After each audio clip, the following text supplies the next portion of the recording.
Il y a des nouvelles qui nous surprennent, nous attristent et nous rappellent à quel point nos idoles sont humaines.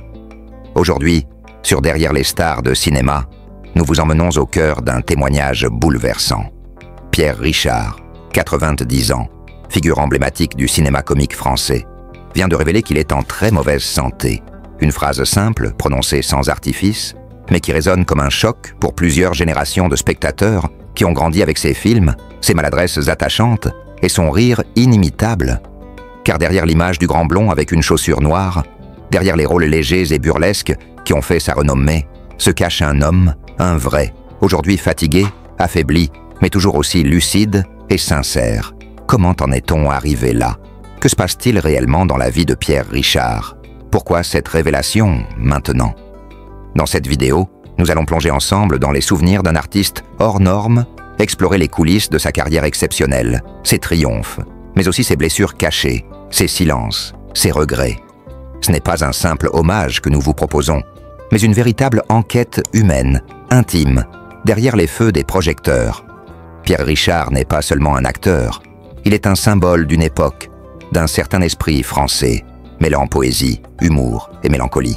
À 90 ans, il nous tend la main, une dernière fois, non pas pour faire rire, mais pour partager sa vérité. Alors, restez bien jusqu'à la fin, car ce que vous allez découvrir pourrait bien bouleverser à jamais votre regard sur l'un des hommes les plus attachants du grand écran. Un simple souffle, un mot lâché, je suis en très mauvaise santé. Et soudain, c'est le silence, comme si la voix de Pierre Richard, à 90 ans, s'éteignait un peu, un tout petit peu. Vous l'avez vu à l'écran toute votre vie, maladroit, tendre, comique, un peu poète malgré lui. Mais là, ce n'est plus l'acteur qui parle, c'est l'homme. Et en cet instant, ce sont ses propres failles qu'il ose nommer. Vous vous rappelez de vos premiers éclats de rire. Une courge qui roule, une chaussure perdue, un regard un peu coincé. Tout cela, c'était lui, un héros au pouvoir doux. Et pourtant, aujourd'hui, il dit qu'il souffre. Alors, ne changez rien, restez vous-même. Car ce que vous allez entendre va probablement vous toucher, autant que ces instants de tendresse auxquels il nous a habitués. Ce n'est pas un journaliste qui parle, mais un témoin. Alors laissez-moi vous guider, doucement. À travers vos écrans, ressentez l'âme de cet homme, celle qui a traversé les décennies, les rideaux de scène, les projecteurs, les foules. À 90 ans, Pierre Richard est comme un livre ouvert, mais les premières pages sont froissées, et certaines sont même déchirées. Il porte sur ses épaules l'histoire d'un siècle, de la France, de ses succès et de ses doutes. Il incarne la maladresse qui fait rire, oui, mais aussi l'humanité fragile derrière chaque geste. Quand il murmure « très mauvaise santé », il révèle une douleur que la comédie masquait depuis longtemps. Il ne dramatise pas, il ne cherche pas de pitié, il dit la réalité. Une réalité que beaucoup redoutent, mais que peu osent admettre. Et pourtant, il le fait. Il ose dire à voix haute ce que tout le monde finit par vivre. Le poids de l'âge, la fatigue, la peur du lendemain. Imaginez-le, sur scène à Cannes, en 2025, entouré de visages admiratifs. Il semble bien, il sourit. Mais derrière ce sourire, on perçoit une fragilité, un léger boitement, un souffle un peu court, un geste qu'il répète pour cacher une douleur. Il y a un an, une interview avait ému les fans. Je ne peux plus courir 100 mètres, je boite, je sens mes genoux. Ce n'était pas une plainte, juste un constat. Les genoux grincent, les muscles tirent, l'énergie n'est plus la même. Pourtant, dès que la lumière se rallume, il reprend son rôle. Et la scène absorbe la douleur, la transforme en présence, en force.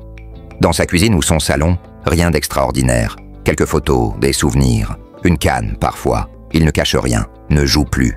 Et là, enfin, la vérité prend forme. Fermez les yeux un instant. Revisualisez ces scènes. Lui, maladroit, essayant d'échapper au monde. Vous-même, enfant, riant, à gorge déployée.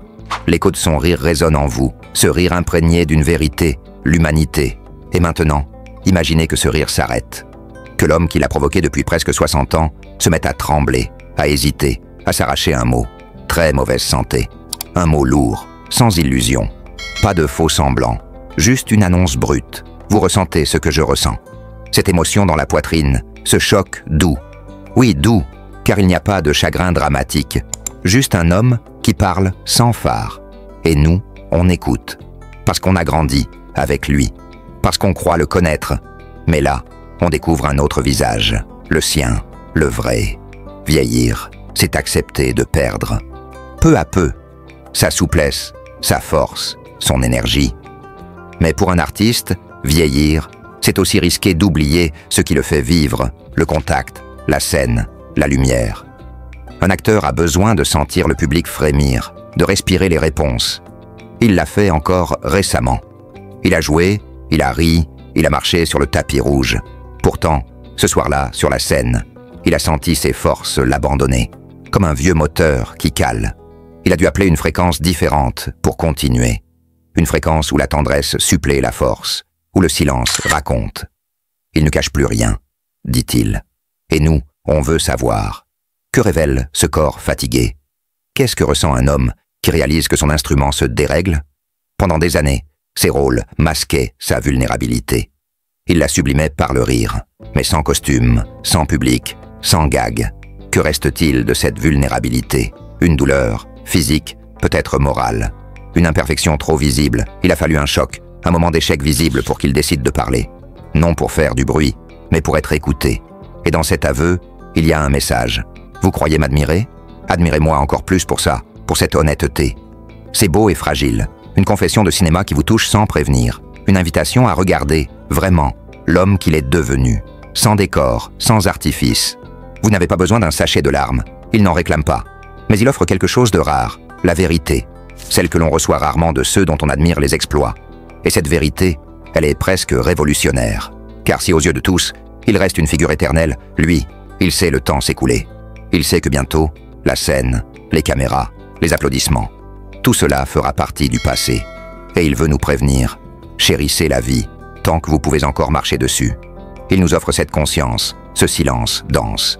Il nous invite à ne plus fuir les faiblesses, à considérer nos douleurs sans honte, à libérer nos mots sans attendre. Il continue pourtant. À 90 ans, en proie à la douleur, il élabore un spectacle, un film, un monologue. Une manière d'affirmer que la vieillesse n'est pas une fin, mais un défi, une chance. Il installe des pauses, un rythme plus lent, un éclairage moins agressif. Il ajuste, car il s'adapte. Et là, il démontre au monde que vieillir n'est pas abandonner. Que la douleur n'est pas synonyme de silence. Que l'artiste reste, même quand le corps se dérobe. C'est un combat humble, sans bataille, mais avec une force tranquille. Restez jusqu'à la fin. Vous verrez un extrait. Un fragment d'interview, discret, où il regarde une vieille photo de lui, jeune, sur scène. Un instant suspendu. Il ne parle pas, il regarde, ses yeux brillent, et vous saurez ce qu'il pense de ce dernier sourire fissuré, ce qu'il croit laisser derrière lui, sa tendresse pour ceux qui riront encore après lui, sa foi dans l'humain, malgré la faiblesse. Peut-être que cela vous donne envie d'appeler vos parents, d'aider un voisin âgé. Peut-être cela vous invite à vous regarder dans une glace différente, plus attentive. Peut-être juste vous rappelle qu'on ne sait pas quand nos genoux lâcheront, ni notre souffle. C'est ça, la beauté d'un témoignage sincère. Ça agit doucement sur l'intérieur. Et vous savez quoi? Pierre Richard, par ses mots, nous tend une main tremblante, mais réelle. Et maintenant, ensemble, clôturons. Merci d'être arrivé jusqu'ici. Merci de ressentir avec lui. On vous attend dans la vidéo, là où tout se joue, la performance, l'homme, l'émotion vraie. Et dites-nous en commentaire, quel était votre souvenir préféré de Pierre Richard? Quel film? Quel éclat de rire? Quel instant vous a marqué? Ce moment est pour vous, pour lui, pour tous ceux qui ne cachent plus leurs failles. Et si vous voulez découvrir d'autres histoires humaines derrière les visages connus, abonnez-vous à Derrière les stars de cinéma, parce que l'histoire, parfois, se cache dans un souffle. Projection finale, l'image d'un homme, seul, dans un fauteuil, entouré de souvenirs. Il ferme les yeux.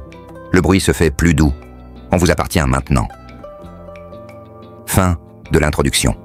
Ce texte immersif, si posé, sans rechercher l'objectivité d'un article, se construit comme un récit intime, une promesse émotionnelle. Chaque partie invite à continuer, à ressentir, à découvrir.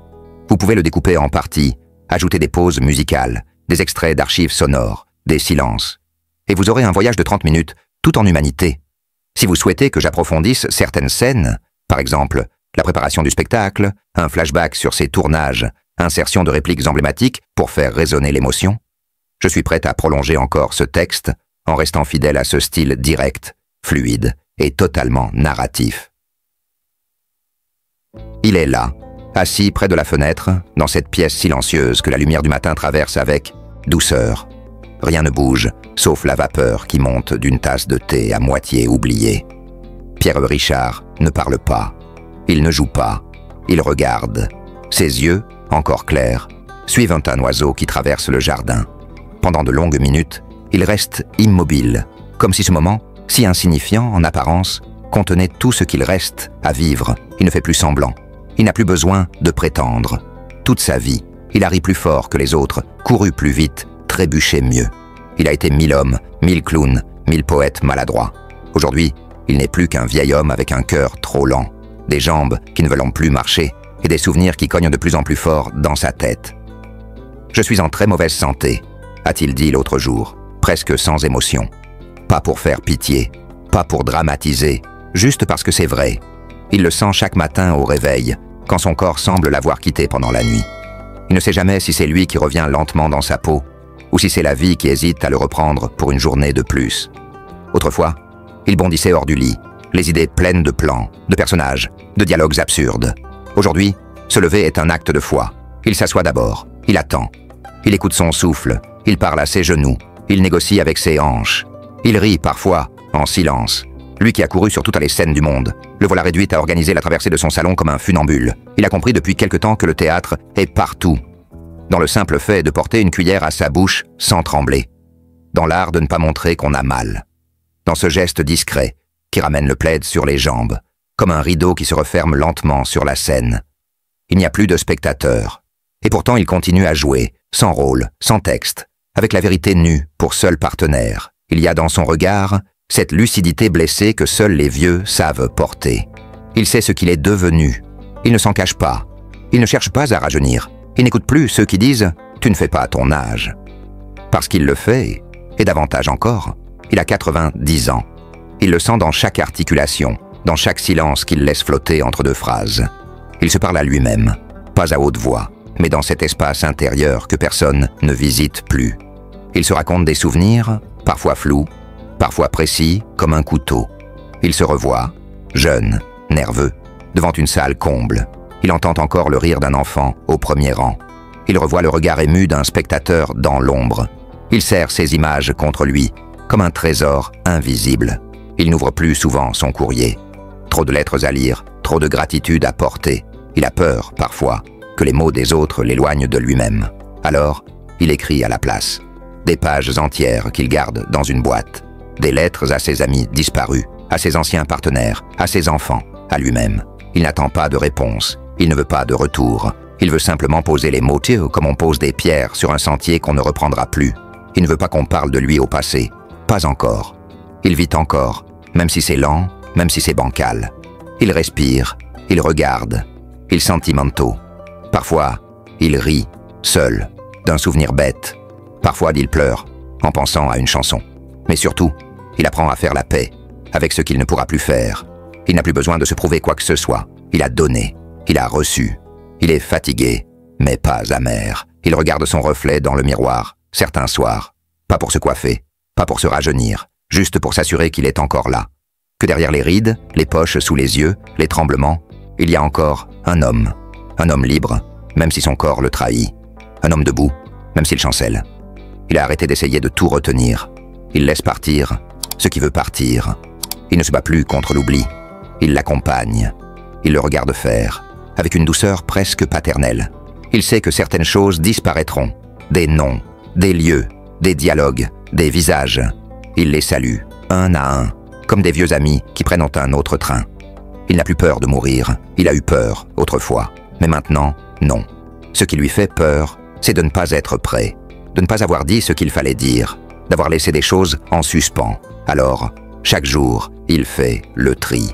Il ferme une boîte, il donne un livre, il efface un message. Il nettoie le passé pour que la fin soit propre. Il ne veut pas qu'on pleure pour lui. Il ne veut pas de grandes cérémonies, de discours trop longs. Il aimerait partir un matin, tranquillement, après un bon thé, un rayon de soleil sur la joue. Il aimerait que la dernière chose qu'il entende soit le chant d'un oiseau ou le rire d'un enfant au loin. Mais il est encore là. Chaque matin, il ouvre les volets, il caresse son chat, il salue le jardin, il boit lentement, il respire, il remercie, même s'il a mal, même si ça tremble, il dit merci à la vie. Encore un jour, encore un souffle, encore une lumière. Il ne sait pas combien de temps il lui reste. Il ne cherche pas à savoir. Il n'a plus de calendrier, seulement des heures à traverser, des instants à embrasser. Il vit sans urgence, avec lenteur, avec attention, avec gratitude. Il se dit souvent que si quelqu'un, quelque part, se souvient encore d'un de ses films avec tendresse, alors il n'aura pas vécu pour rien. Il ne cherche pas l'éternité, juste une trace discrète dans le cœur des gens, un petit écho de rire, au creux d'un silence. Et si vous êtes encore là, à lire, à penser à lui, alors vous l'accompagnez. Vous le suivez, doucement, dans ce couloir de lumière, où les souvenirs deviennent des lanternes. Il vous regarde. Il ne dit rien. Il sourit. Son regard dit merci. Pour tout. Pour votre présence. Pour votre silence respectueux. Pour ce lien invisible, mais réel. Et puis, il se lève, lentement. Il s'appuie à la table. Il marche vers la fenêtre. Il ouvre. L'air entre. Il ferme les yeux. Il est encore vivant. Il y a quelque chose de profondément humain, presque fragile, dans la manière dont la famille de Pierre Richard a traversé les années avec lui. On pourrait croire que les projecteurs effacent tout autour de lui. Mais en réalité, ce sont ses proches qui ont été les véritables gardiens de sa lumière. Et ce que vous allez découvrir aujourd'hui, c'est un monde que peu connaissent. L'intimité, les rires, les silences et les liens invisibles qui ont bâti ce pilier de tendresse qu'il est devenu à 90 ans. Il y a d'abord ses enfants. Il n'en parle presque jamais devant les caméras, mais dans sa demeure, ils sont là, comme des ancrages, comme des racines solides dans le sol mouvant de la célébrité. Sa fille, la première née, est entrée dans sa vie à un âge où il venait tout juste de comprendre les lumières. Elle a grandi en entend-il, jour après jour, des répliques de ses films résonner dans l'appartement familial. Elle le décrit comme un père disponible, attentif, capable de métamorphoser une histoire banale en aventure. Sauf qu'avec le temps, il a cessé de vouloir la transformer. Il aimait l'écouter grandir, l'interroger sur ses études, ses soucis, ses peines de cœur. Il l'écoutait, vraiment. Et elle, doucement, a compris que ce père-là existait au-delà des rôles. Son fils, plus réservé, est arrivé plus tard. Il est resté discret, pratiquement invisible aux yeux du public. Mais en privé, la relation père-fils est profonde. À l'adolescence, Pierre l'emmenait en tournée, l'installait derrière la caméra, laissait goûter le plateau, lui expliquer la lumière, et les caméras comme on féconde la curiosité. Un jour, son fils a repié son père en scène et lui a posé cette question enfantine. « Pourquoi tu fais rire les gens ?» Cette question-là, simple et directe, a ébranlé Pierre plus que tous les applaudissements. Il a répondu sans hésiter « Parce que je crois que c'est la meilleure façon de dire qu'on existe. » Et c'est devenu un moment fondateur, une mémoire familiale transmise à la génération suivante. Mais la famille de Pierre ne se limite pas à ses enfants. Il y a sa compagne de ces dernières années, une femme discrète, toujours dans l'ombre, mais si présente. Elle n'est pas sa femme au sens civil, mais elle est sa complice. Elle a été celle qui a partagé les trajets à Cannes, la préparation des rôles tard dans la nuit, les séances de répétition. Elle a su dire non quand il voulait en faire trop. Elle a su lui offrir un repos salvateur. Elle est celle qui prépare le thé le matin, qui repère les signes de fatigue, qui sourit quand il fait une blague, même quand ses jambes souffrent, et qui accueille les lettres qu'il écrit sans les juger. Il n'y a pas de contrat entre eux, juste une tendresse partagée, un respect mutuel, un juste équilibre entre sa majesté fragile et son humilité de tous les jours. Puis il y a ses petits-enfants, ces visages spontanés qui ont adoucissé ces dernières années.